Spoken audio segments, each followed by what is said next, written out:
Story 1. The Anonymous Trap. The break room buzzed with whispers. Posters had gone up overnight, big, bright letters announcing employee feedback sessions. Your voice matters? HR had even brought in outside consultants. Completely anonymous, they promised. A chance to make real changes? For Sarah, it was an opportunity she had been waiting for. She loved her job but hated the suffocating management. The unspoken rule was clear: stay quiet or suffer the consequences. But now she had a chance to finally speak up without fear. The conference room was packed. Employees sat in stiff chairs while the consultant, a woman with a soothing voice and a clipboard, smiled warmly. Tell us everything, she encouraged. No names, just honesty. What do you want to change? At first there was hesitation.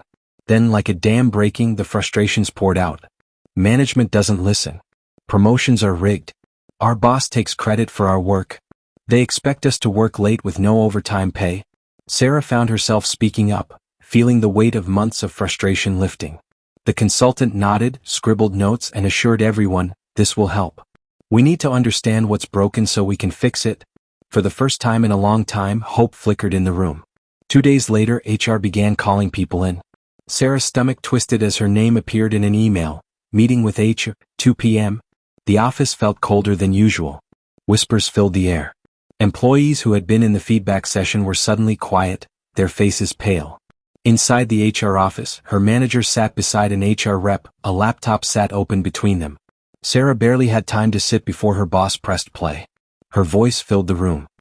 He takes credit for our work. Her exact words. The same tone, the same phrasing. They had recorded the sessions. Her boss leaned forward, eyes hard. Do you think that's appropriate? Sarah's breath caught in her throat. I thought this was anonymous. HR's smile was thin. We never said that. By the end of the week, half of the employees who had spoken out were either written up, demoted, or put under performance review. The others fell silent.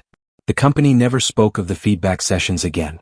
Managers later complained that employees were distant, refusing to engage. Sarah's department fell into quiet compliance. No one dared to speak up again. And HR? HR had never been their friend. Would you still speak up, knowing the walls had ears? Story 2. The Forced Flaw.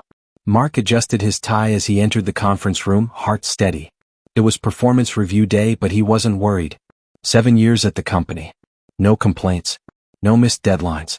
He had trained half the new hires in his department and pulled all-nighters when the team needed him. If anything, he expected a well-earned bonus. His manager, Dan, sat across from him, flipping through his evaluation. You're doing great, Mark, he said, nodding. Top performer as always. Mark exhaled. There's just one thing, Dan added, almost casually. He turned the paper around and pointed at a small section. A single phrase stood out in bold red. Needs improvement. Mark frowned. In what? Dan sighed, rubbing his temples. Look, it's not a big deal. Upper management requires that we mark everyone as needing improvement in at least one area. It's just policy. Mark's stomach twisted. But my performance has been perfect. Dan shrugged. I know. But I have to put something. It's just a formality. A formality. Mark swallowed his frustration. He didn't argue. It was one tiny mark. One unnecessary criticism. It wouldn't matter, right? 3 months later, layoffs began. Mark was called into HR. His chair felt colder this time. Across the table, an HR rep slid a folder toward him. Due to restructuring, your position has been eliminated. His pulse pounded in his ears. But my work is flawless. I've been here for 7 years. The HR rep barely looked at him. Your performance review flagged an area of concern. We have to make tough decisions. Mark's mouth went dry. The review. The forced flaw. He turned to Dan, who sat beside HR, avoiding his gaze. Mark wanted to scream. To argue. To remind them of every late night, every successful project, every sacrificed weekend. But it didn't matter. HR had their justification. The moment that red mark hit his file, his fate had been sealed. The layoffs continued, hitting every employee who had been marked needs improvement, even for the smallest things. The survivors learned quickly. Never stand out. Never challenge the system. And above all, never believe performance reviews are about growth. Because in the end, HR had just been preparing a list of names for the chopping block. Story 3. The Impossible Task. Jason had been in IT long enough to know that most problems were user errors disguised as emergencies. So when his phone rang and the caller ID flashed HR Director Urgent, he sighed and picked up. "Hey, this is Jason." The voice on the other end was sharp. "I need your help with an Excel issue." Jason opened a new ticket on his screen. "Sure, what's the problem?" "It's confidential." Jason blinked. "Okay. Can you at least tell me what's happening?" "No. Just fix it." He almost laughed, but the silence on the other end told him the guy was serious. Jason cleared his throat. "Sir, if I don't know what's wrong, I can't fix it." "This is why IT has a bad reputation," the HR director snapped. "You people always make things harder than they need to be." Jason clenched his jaw. "I'll do my best, but I need more information." The call ended. 5 minutes later, his manager stormed over, face tight with frustration. "HR just filed a complaint against you." Jason sat up straight. "What? For what?" His manager dropped a printout onto his desk. "A formal request from HR. IT needs urgent additional training. The techs are unhelpful and unwilling to provide solutions." Jason's hands curled into fists.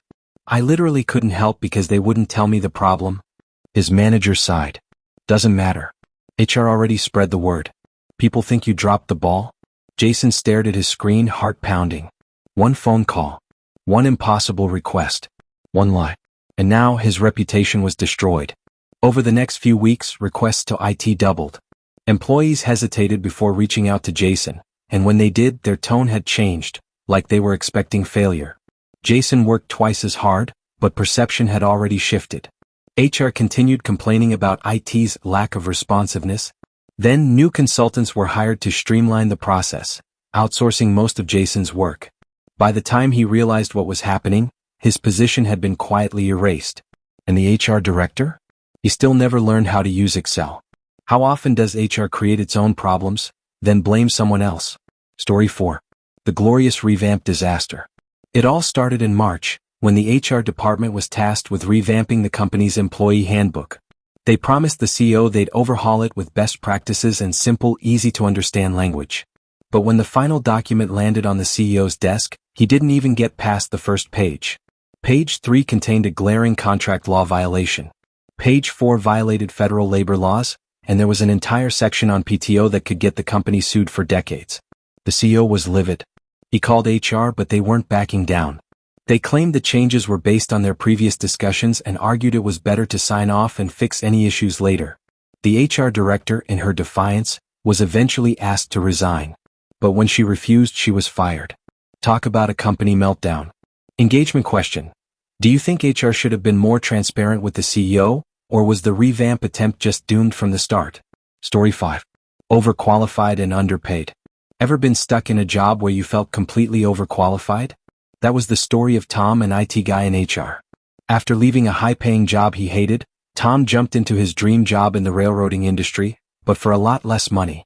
One day, HR asked him to pull a list of employees who had left over the past year. To his shock, he found out his predecessor had been making $20,000 more than him, despite being less qualified. His commute? 90 minutes each way. Within weeks, Tom landed a new job, only half an hour away with a pay raise to boot. Engagement question. Have you ever found yourself underpaid in a job you loved? How did you handle it? Story 6. The insurance fiasco. When Mark's coworker accidentally backed a company truck into his personal car, the process seemed straightforward. Incident report filed, everyone agreeing it was an honest mistake, and the company insurance would cover it. But then HR stepped in. They tried to pin the blame on Mark, saying he caused the accident.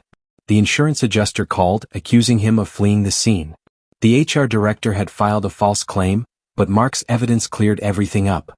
His own insurance company went after the company's insurance, eventually covering over $4,000 in damages. The HR director? Likely faced consequences, but nothing was confirmed. Engagement question. What's the craziest thing you've experienced when dealing with company insurance? How would you have handled this situation? Story 7. The dysfunctional HR department. Emily had been working at the company for years, watching the HR department cover their tracks, sometimes in ridiculous ways. From passive-aggressive emails to last-minute training, HR seemed more interested in avoiding lawsuits than actually supporting employees. Her frustration boiled over when HR threatened her for sleeping in a meeting, after a 90-hour workweek. The legal department had complained, and HR decided to lecture her on commitment. That was the last straw. Engagement question. Have you ever been called out for something ridiculous at work? How did you handle it? Story 8. The hidden ineptness. Sarah had worked alongside a woman in the office who always seemed to get away with doing terrible work. Her manager covered for her and HR turned a blind eye. But when a new results-driven manager took charge, he pulled the woman aside. Her excuse? She was too busy with social committees. So the manager hired a temp and gave the woman extra training. But when the temp outperformed her, the woman turned to HR, claiming a toxic work environment. HR tried to back her, but when the anonymous surveys came in, everything turned against her. Engagement question. Have you ever worked with someone who constantly made excuses for their poor performance? How did it affect the team? Story 9. The HR power trip.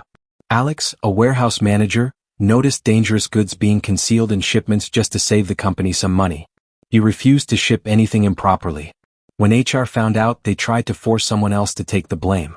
Alex didn't back down and the situation escalated quickly. Eventually, he was removed from his position after a supposed restructuring. Engagement question. When should you stand up to your company, even if it costs you your job? Was Alex in the right for doing so? Story 10. The HR battle over overtime pay. Martin worked through the night to ensure the company's systems would be ready for the Millennium Bug. His CTO promised him 6 hours of overtime pay double time. But when Martin tried to claim it, HR refused, claiming he wasn't entitled to it. It took a few months, but the CTO intervened and Martin finally got paid. HR, meanwhile, never even apologized for their initial rejection. Engagement question. Have you ever been denied compensation you were promised? How did you fight back? Story 11. The mental health dilemma. After struggling with severe depression, James's boss recommended he take medical leave. HR was on board with it at first, but just a week or two later they laid him off, claiming it had nothing to do with his condition. They offered him severance, but the entire situation felt shady. He didn't sue, but he did leave the company with a sour taste in his mouth. Let me ask you a question, guys. Have you ever had a company mishandle your personal situation? How did you handle the fallout? Story 12. The overbearing HR lady. Clara's boss gave her a glowing review. But one of her colleagues, who had been hitting on her for months, lost his cool when she rejected him. He complained to HR, and despite Clara's stellar performance, HR made her work with him directly. It became a nightmare as HR kept prioritizing the complainer's feelings over Clara's sanity. Let me ask you a question, guys. Have you ever felt like HR was more interested in protecting problematic employees than looking out for the team? Story 13. The HR double standard. At a biotech company, HR reprimanded employees for having a drink at lunch, except when HR themselves were caught doing the same thing. When an employee brought it to their attention, nothing happened. A week later, HR had a meeting to remind the staff about the no drinking policy. Let me ask you a question, guys. Do you think HR should be held to the same standards as employees? What's the worst double standard you've witnessed at work? Story 13. The sick day nightmare. I was homesick, battling a nasty flu with a fever so high I could barely lift my head. My phone started ringing. It was my team manager. I ignored it, thinking she'd get the hint. Nope. She sent text after text, then called again and again. Finally, exhausted and fed up, I answered. She couldn't find a document on the server and needed me to walk her through it, while I was practically delirious. When I got back to work, I went to HR to ask if it was normal to be harassed like that while on medical leave. The HR lady said she'd look into it. A few days later, I was called back into a meeting. Suddenly, HR was accusing me of having personal mental health issues, claiming I had a toxic attitude toward my manager and was just projecting my self-hatred onto others. I was so furious I started crying, then decided I was done. I stood up to leave, but HR blocked the door. "How dare you leave? This is not over," she screamed. "If you walk out that door, you're done here." Terrified, I sat back down and endured another 20-minute lecture about my so-called issues. After that, I called the labor board. Turns out, I wasn't the first one to report them. A few years later, they were investigated for workplace harassment, and guess who got fired? The HR lady. Karma. Story 14. The HR Gaslighting Olympics. I worked in IT support at a law firm. I was a solid employee, always on time, did my job, rarely complained. But somehow, I always ended up as the unofficial employee representative whenever something shady happened, like the company refusing to provide healthcare or ignoring a sexual harassment case. One day, I asked the manager if there was a work-from-home plan in case of a lockdown. That pissed off the head attorney, who accused me of fear-mongering. Later, when a group of us signed a document with basic safety recommendations, My name was mentioned and I got called in for a talk. Strike 2. A week later, lockdown was announced. Suddenly, the same management that dismissed me was scrambling for a plan. HR called me and told me to come in despite lockdown orders because I was essential. I explained my concerns, long subway commutes, no healthcare, and oh yeah, a global pandemic, but they weren't having it. I calmly told them I understood if they needed to fire me.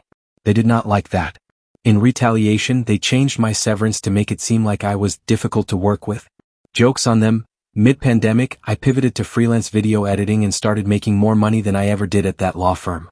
They tried calling me back months later, but I blocked them. Best accidental career move ever.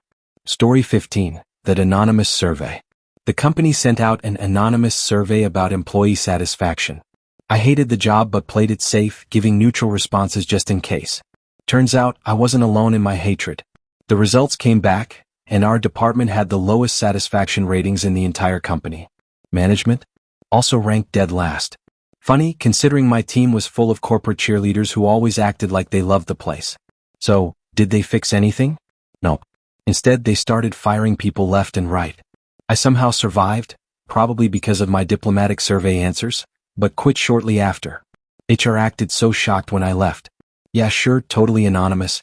Story 16. The HR insurance scam. A coworker accidentally backed a company truck into my parked car. Simple case, right? Report it, get it fixed. Except HR had other plans. They tried blaming me, filing a false insurance claim saying I had fled the scene. I had to fight my own company's insurance for months before my personal insurance company stepped in and went after them. In the end, I got my $4,000 repair bill covered. HR. They just pretended like nothing happened. I, however, started looking for a new job. Story 17. The toxic trio. I once worked in an office where the department manager, my direct manager, and HR were like an evil trio. They spied on conversations, micromanaged every little thing, and made everyone miserable. Story 18. The workplace popularity contest. There was this one woman in our office who somehow had the worst work ethic but the best job security. She constantly made mistakes, missed deadlines, and blamed others. But she was super involved in the social committee, so HR loved her. A new manager finally called her out, but instead of improving, she ran to HR, crying about a hostile work environment. HR sided with her, until an anonymous employee survey, which wasn't really anonymous, exposed everything. Next thing you know, HR suddenly wasn't her biggest fan anymore. She got quietly let go. No one missed her. Story 19. The overtime con job. I once pulled an all-nighter fixing a system issue, and my CTO promised me double overtime pay. HR later said, "Oh, actually, you're not eligible." After months of back and forth, the CTO had to step in himself to make sure I got paid. HR never apologized, of course. Story 20. The generous severance lie. HR promised me 2 weeks of severance. When I asked for it in writing, suddenly they weren't sure if it was possible. I fought for it and got what I was owed, but it made me realize, always get things in writing. Story 21. The mental health weaponization. I took medical leave for depression. HR said they understood, then laid me off a few weeks later. They swore it was totally unrelated. Sure. At least I got severance. Small blessings. Story 22. The double standard. HR banned employees from drinking at lunch. Fair enough. But then we caught HR themselves having drinks at lunch. When confronted, they held a meeting reminding us about the policy. Rules for thee but not for HR apparently. Thanks for sticking around till the end. If you enjoyed these stories, don't forget to like, share, and subscribe for more. And hey, if you've got your own workplace horror story, drop it in the comments. I'd love to hear it. Until next time, stay smart, stay safe, and don't let the toxic workplaces win. See you in the next one.